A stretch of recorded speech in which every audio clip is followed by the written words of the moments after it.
So hello there, I just want to make a quick video. What are we looking at, you might ask?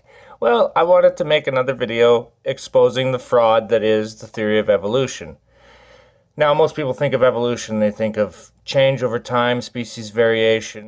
The attitude of creationism in science is just not welcome, and science has become scientism, and it's not really science anymore. If you're not allowed to ask questions that there's facts to back up, if they're covering things up like the flaws in evolution, then you know you got a problem. And it breaks down like this. Most people don't understand that evolution has 6 definitions. Now, one of them is observable, one of them is provable. Species change, species variation. But the word evolution is a loaded term. If a creation story like the Big Bang isn't provable, then it is, by definition, a religion. So we have scientism. The truth of the matter is evolutionary biology is a bunk subject. It shouldn't even exist. And yeah, so evolutionary biology, a failed science. These things need to be broken down and built back up. And another amazing seminar talking about proofs that evolution is bunk is Dr. Ken Hovind. He's a ball earther, but nobody's perfect. He loves them globes. I don't know. But other than that, his work debunking evolution is amazing. He was going to start a lawsuit against textbook companies, and then mysteriously the IRS throws him in jail. Yeah, that's not weird or anything. But back to this guy, playing this clip here. Perhaps a change of scenery would give me a fresh perspective. Quand je t'ai vu au coin de la rue, tout est vide, j'ai cru que tous les deux, sur le ciel bleu, nous serions très heureux.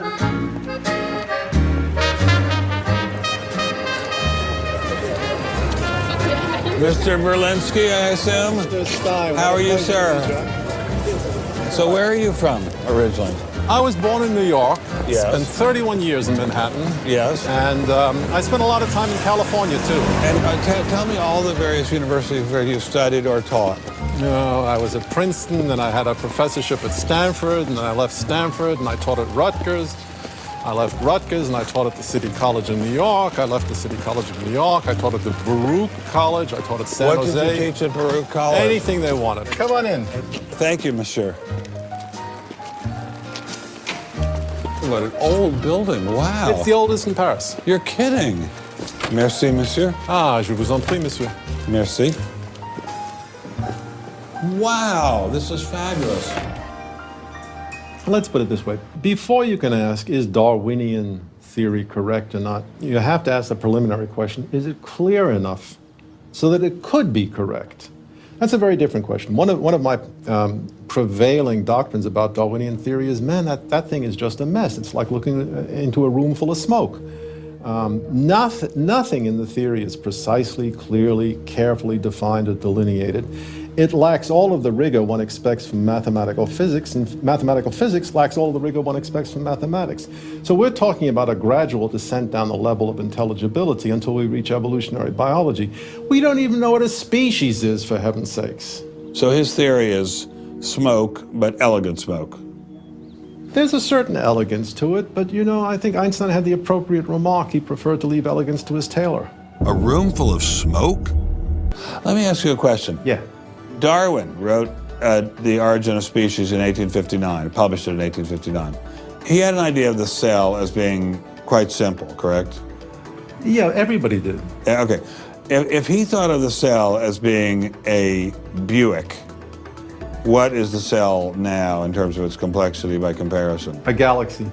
If Darwin thought a cell was, say, a mud hut, what do we now know that a cell is?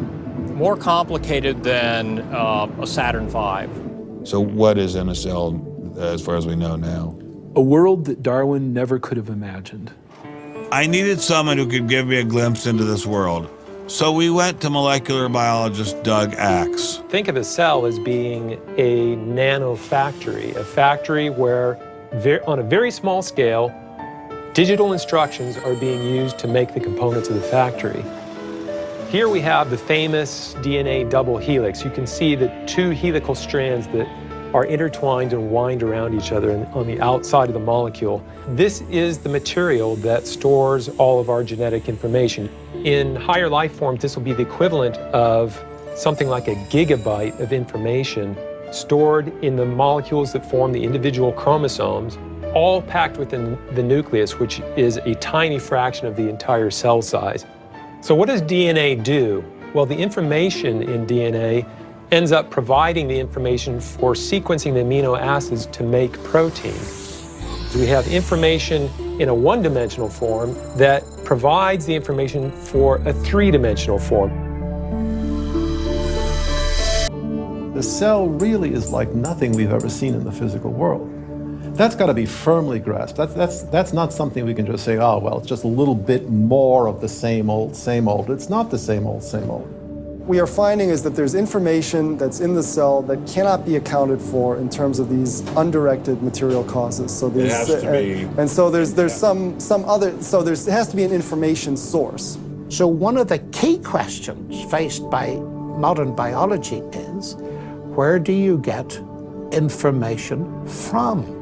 Well, Darwin assumed that the increase in information comes from natural selection. But natural selection reduces genetic information, and we know this from all the genetic population studies that we have. And where does the new genetic information going to come from?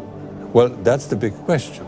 So when we find information in the DNA molecule, the most likely explanation is that it too had an intelligent source. I mean, we need engineering principles to understand these systems, okay? I mean, it's only because of our advancements in nanotechnology that we can even begin to appreciate these systems. But using intelligent design didn't seem to stop the scientists I spoke with, so why all the controversy? Suppose we find, simply as a matter of fact, that our scientific inquiries point in one direction. Which is that there's an intelligent creator. Why should we eliminate that from discussion? Streng verboten? How come? Why? Streng verboten. Very good. What does streng verboten mean? Strongly forbidden. Strongly forbidden. You've got two possible hypotheses. You've got a wall through the middle of through your brain, in effect, through your thinking. You say, well, you can't consider anything on this side of the wall. Only hypotheses on this side of the wall are permissible for consideration. What about academic freedom? I mean, can't we just talk about this? Their reply is that science is not a democratic process. Oh, really? And that there is a consensus view. But wait and a minute, that we are to subscribe to the But wait a second, consensual but view. Darwin challenged the consensus view, and that's how we got Darwinism. So, long story short, modern science is a religion. Modern science has become scientism. And like this silly little cartoon proves my point about DNA encoded information, is simply put, DNA is coded information, and coded information cannot spontaneously manifest from nothing. Much like their Big Bang theory, that the entirety of the universe was burped into existence. Whether or not you want to look at science from a layperson's perspective, or whether you have a science background, Richard Feynman said it best: I'd rather have questions that don't have any answers than answers that aren't allowed to be questioned. If your scientism is getting in the way of actual science, there's a problem. And I will always speak out against such things because I think it's insane and I think it's so counterproductive. And when you get to the bottom of the rabbit hole, you realize that a lot of it is being manipulated by high-level Luciferians that want you feeling like an insignificant, evolved ape animal, because then you'll act like an animal.